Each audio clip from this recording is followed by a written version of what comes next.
بسم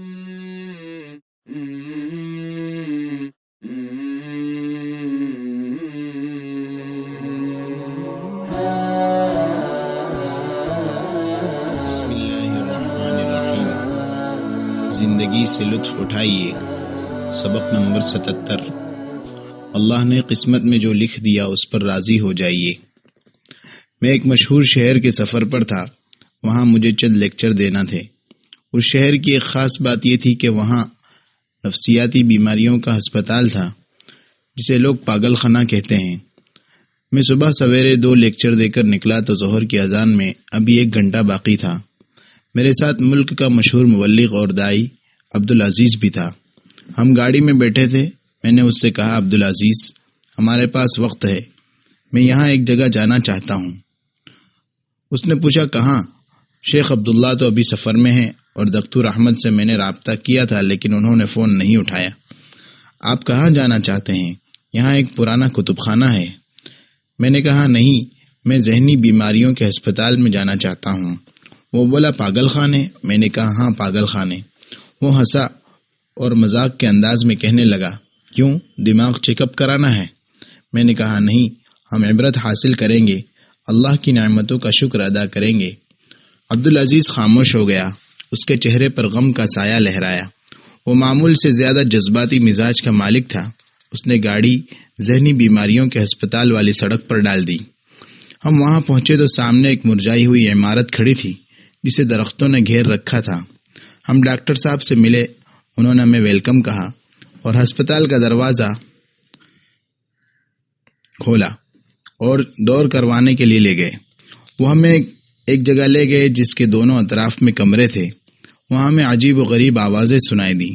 میں نے دائیں طرف کے ایک کمرے میں جھانک کر دیکھا تو 9 بیڈ خالی تھے اور ایک پر ایک آدمی اوندھے منہ پڑا تھا۔ اس کے ہاتھ پیر کانپ رہے تھے۔ میں نے ڈاکٹر صاحب سے پوچھا تو انہوں نے بتایا کہ یہ پاگل ہے، ہر 5-6 گھنٹے بعد اسے مرگی کا دورہ پڑتا ہے۔ میں نے لا حول ولا قوہ پڑھا اور پوچھا، یہ شخص کب سے اس حال میں ہے؟ انہوں نے کہا، 10 سال سے زائد عرصہ ہو گیا ہے۔ چند قدم آگے ایک کمرے کا دروازہ بند تھا۔ دروازے میں سوراخ تھا جس سے ایک آدمی باہر جھانک رہا تھا۔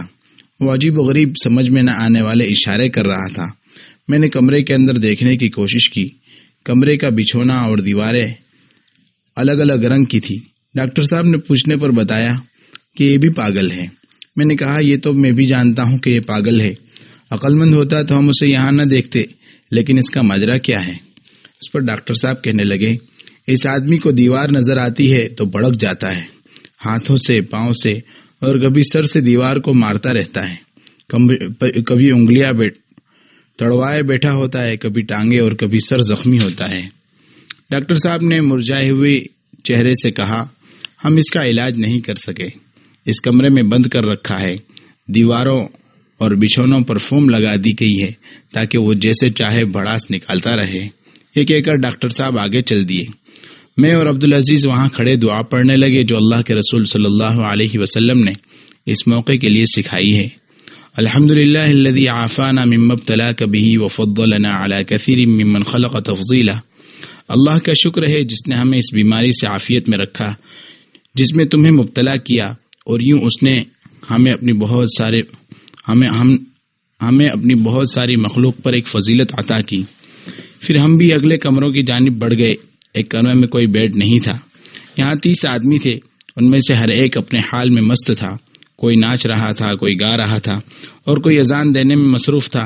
3 آدمیوں کو کرسیوں پر بٹھا کر ہاتھ پاؤں باندھ دیے گئے تھے۔ وہ اپنے آپ کو کرسیوں کی پکڑ سے آزاد کرنے کے لیے بے تحاشا زور لگا رہے تھے۔ ڈاکٹر صاحب بتانے لگے کہ یہ تینوں افراد سامنے کی ہر چیز پر حملہ کرتے ہیں، کھڑکیاں توڑ دیتے ہیں، دروازے اکھاڑ دیتے ہیں، الیکٹرک سامان خراب کر دیتے ہیں، اس لیے ہم صبح سے شام تک انہیں اسی طرح باندھے رکھتے ہیں۔ میں نے پوچھا، یہ لوگ کب سے اس حال میں ہیں؟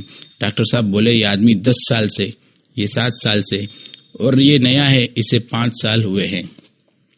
میں ان کی حالت پر افسوس کرتا اور اللہ کی نعمت پر اس کا شکر ادا کرتا کمرے سے باہر آ گیا۔ بقیہ اگلے سبق میں ملاحظہ فرمائیں۔